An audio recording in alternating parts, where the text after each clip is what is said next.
ఘనంగా టీడీపీ 44వ ఆవిర్భావ దినోత్సవం మండల కేంద్రమైన బట్టిప్రోలు గ్రామంలో ఆదివారం 44వ తెలుగుదేశం పార్టీ ఆవిర్భావ దినోత్సవం సందర్భంగా రాష్ట్ర తెలుగుదేశం పార్టీ కార్యదర్శి తూనుగుట్ల సాయిబాబా ఆధ్వర్యంలో బట్టిప్రోలు గ్రామ తెలుగుదేశం పార్టీ నాయకులు కార్యకర్తలు కలిసి గ్రామ పార్టీ కార్యాలయం వద్ద నుండి బట్టిప్రోలు గ్రామంలోని మార్కెట్ యార్డు వద్దకు చేరుకున్నారు.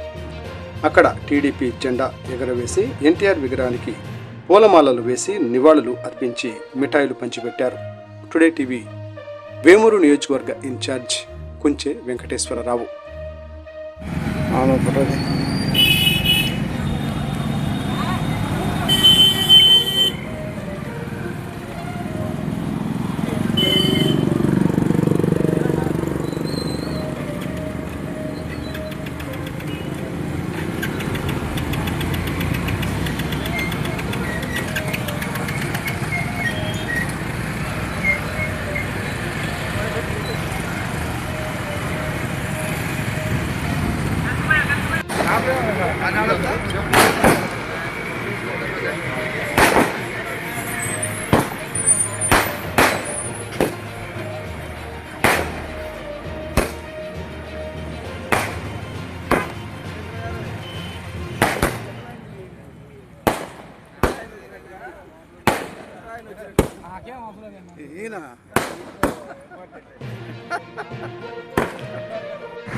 ఇప్పుడు దీపాకలు వేసినాక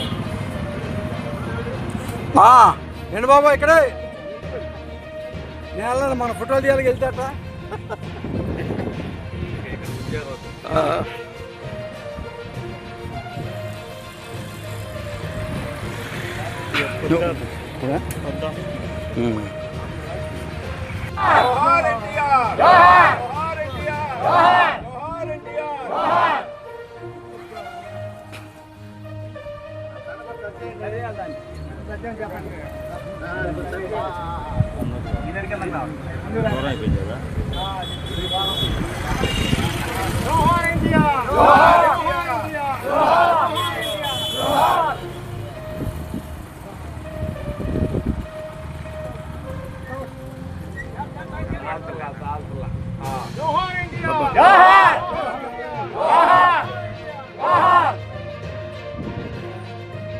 బాబా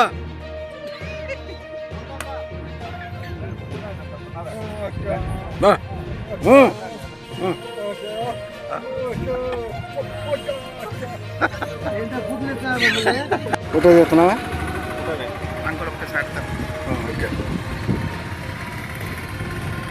స్లోగన్ ఇస్తారా సార్? జోహార్ ఇండియా, జోహార్ ఇండియా, జోహార్ ఇండియా. చూసారా?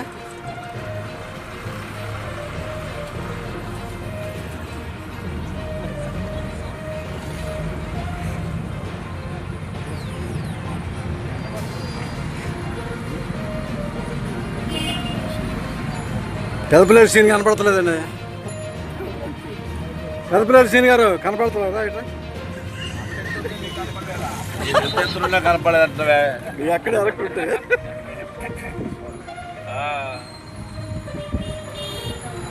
అందరికీ నమస్కారం. ఈరోజు ఆంధ్ర రాష్ట్రంలో ఒక పండగ వాతావరణంలో తెలుగుదేశం పార్టీ ఆవిర్భావ దినోత్సవాన్ని జరుపుకోవడం జరుగుతూ ఉంది. జాతీయ అధ్యక్షులు నారా చంద్రబాబు నాయుడు గారి పిలుపుని పురస్కరించుకొని వేమూరు నియోజకవర్గంలో మన ప్రీతమ నాయకులు ఆనందబాబు గారి సూచనల మేరకు ఈ రోజున బట్టిప్రోలు గ్రామంలో తెలుగుదేశం పార్టీ ఆవిర్భవించి ఈ రోజుకి 44 సంవత్సరాలు పూర్తయి 45వ సంవత్సరంలో తొలి రోజున అడుగు పెడుతున్నటువంటి శుభ సందర్భాన్ని పురస్కరించుకొని మరి రాష్ట్ర వ్యాప్తంగా జరుగుతున్నటువంటి ఈ పండగ వేడుకల్లో భాగంగా బట్టిప్రోలు గ్రామంలో కూడా ఈ రోజున ఈ 44వ ఆవిర్భావ దినోత్సవాన్ని జరుపుకోవడం జరుగుతుంది. ఈ కార్యక్రమంలో పాల్గొన్నటువంటి తెలుగుదేశం పార్టీ కార్యకర్తలకి, నాయకులకి అందరికీ కూడా ముందుగా నా నమస్కారాలు తెలియజేస్తా ఉన్నా. పార్టీ ఆవిర్భావం అనేది ఏ పరిస్థితుల్లో ఈ పార్టీ పెట్టవలసి వచ్చినటువంటి అవసరం ఏర్పడింది అనేటటువంటి విషయాన్ని మనం దీంట్లో మూలంగా ఆలోచించాల్సిన అవసరం ఉంది.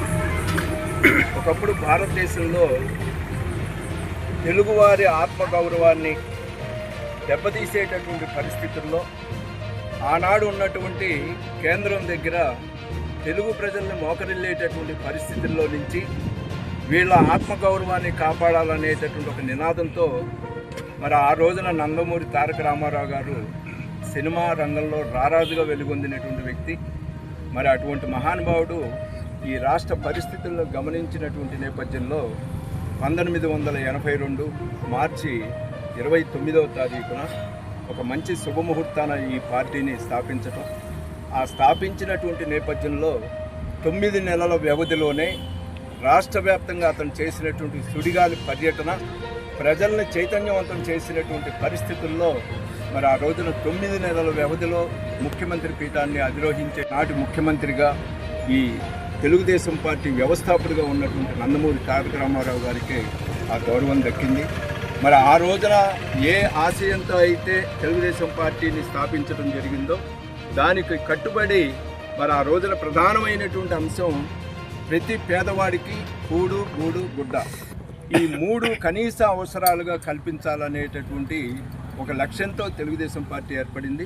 మరి దానికి కట్టుబడి ఆ రోజు నుంచి ఈ రోజు వరకు కూడా ఈ రాష్ట్రానికి సంబంధించినటువంటి పేద ప్రజలకు రాష్ట్ర అభివృద్ధి కోసం సంక్షేమ కార్యక్రమాలు ఒక పక్కన, అభివృద్ధి కార్యక్రమాలు మరో పక్కన చేపడుతూ మరి ఎన్టీ రామారావు గారి దగ్గర మొదలైనటువంటి పరిపాలన ఈ రోజున చంద్రబాబు నాయుడు గారి దగ్గర కొనసాగుతున్నటువంటి నేపథ్యాన్ని మనం చూసినట్లయితే ఈ 44 సంవత్సరాల్లో సుమారు 21 సంవత్సరాలు ప్రతిపక్షంలో ఉంటే మరి ఇవాళ ముఖ్యమంత్రిగా ఉన్నటువంటి చంద్రబాబు నాయుడు గారు ఇది 4వ పర్యాయంగా ముఖ్యమంత్రి బాధ్యతలు చేపట్టి పనిచేస్తున్నటువంటి విషయం మనందరికీ తెలుసు. కారణం ఏంటంటే పార్టీ కేడర్ కింద స్థాయి నుంచి రాష్ట్ర స్థాయిలో ఉన్నటువంటి నాయకుల వరకు పార్టీ పట్ల ఒక కమిట్మెంట్తో ఒక నిబద్ధతతో పనిచేసినటువంటి స్ఫూర్తి ఏదైతే ఉందో ఆ స్ఫూర్తితోనే తెలుగుదేశం పార్టీ ఈ భవనాల్ని నిర్మించుకోవడం జరిగింది. మరి దాన్ని ఆ రోజు నుంచి ఈ రోజు వరకు కొనసాగించుకుంటూ ఒక పక్కన కేడర్ని కాపాడుకుంటూ ఒక పక్క రాష్ట్ర ప్రజలకు అవసరమైనటువంటి అన్ని రకాల కార్యక్రమాల్ని చేపడుతూ మరి ముందుకు తీసుకెళ్తున్నటువంటి ఈ పరిస్థితుల్లో మరి 44 సంవత్సరాలు పూర్తయి 45వ సంవత్సరంలో ఈ రోజున తెలుగుదేశం పార్టీ ఆవిర్భవించి 45వ సంవత్సరంలో అడుగు పెట్టడం జరుగుతుంది. మరి ఈ సందర్భంగా అందరికీ కూడా శుభాకాంక్షలు తెలియజేస్తూ కార్యక్రమంలో పాల్గొన్నటువంటి ప్రతి ఒక్కరికి ధన్యవాదాలు తెలియజేస్తూ ఇక్కడి నుంచి అందరం వేమూరు, ఇప్పుడు ఆనందబాబు గారు వేమూరులో పతాకావిష్కరణ చేస్తారు. ఆ సందర్భంగా మన అందరూ వెళ్ళి ఆ కార్యక్రమంలో పాల్గొని దాన్ని కూడా జయప్రదం చేసి వద్దామని చెప్పని కోరుకుంటూ మరి పాల్గొన్నటువంటి అందరికీ కూడా పేరు పేరున ధన్యవాదాలు తెలియజేస్తా ఉన్నాం. Thank you very much. Zindabad Telugu Desam party, Zindabad Telugu Desam party, వర్ధిల్లాలి తెలుగుదేశం పార్టీ, వర్ధిల్లాలి నక్కానంద బాబు, జిందాబాద్ తెలుగుదేశం పార్టీ, జిందాబాద్.